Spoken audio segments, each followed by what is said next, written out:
There's a moment that comes to many of us when we realize we've been holding something back, not just words, but pieces of ourselves. We learn, often without realizing it, to show the world a polished version of who we are, the version we think is acceptable, the version that won't disappoint anyone, the version that feels safer. But here's something I've learned over time.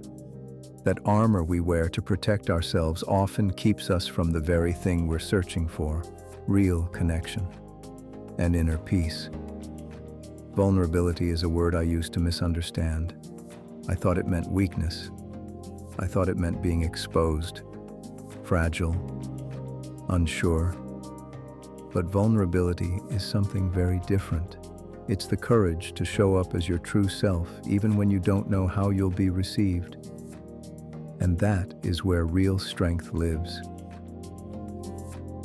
Most of us are taught early on that vulnerability is risky.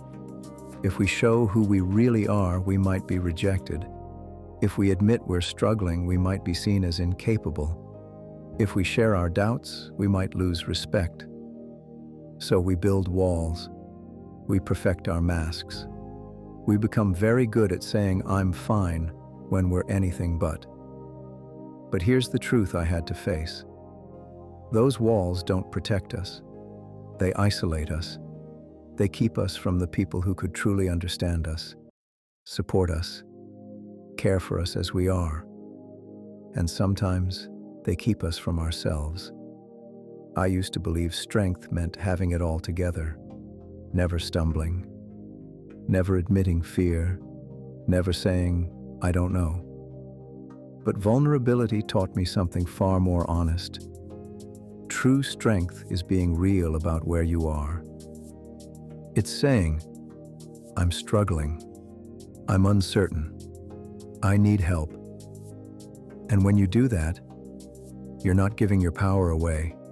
You're claiming it.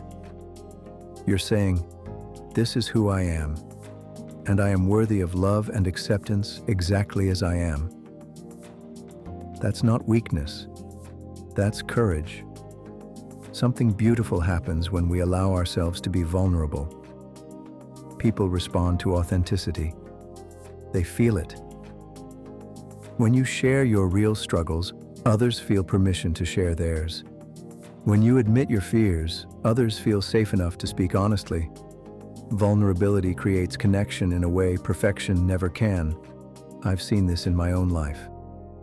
The moments when I've been most honest about my doubts, my failures, my questions about faith and purpose, those are the moments when people came closer. We found common ground. We felt less alone. Spiritually, vulnerability is essential. It's the foundation of faith. When you trust something greater than yourself, you're being vulnerable. You're admitting you don't have all the answers, that you're open to guidance, that you're willing to be shaped and changed. And it's in that openness that grace finds space to enter. Your spirit doesn't grow when it's guarded and closed. It grows when it's open, willing, honest. If vulnerability feels difficult, start small. Share something real with someone you trust.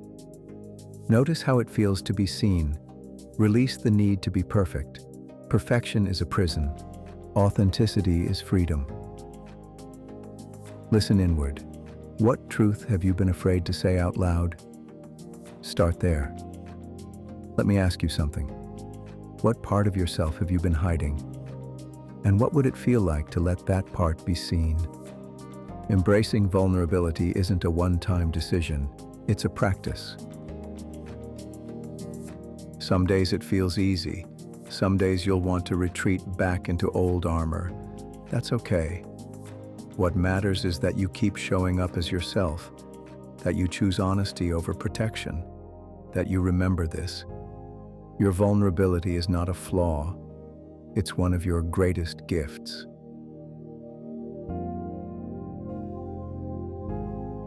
If this message resonated with you, and you want to grow a little stronger, a little calmer, and a little more grounded every day, I invite you to like this video and subscribe to the channel.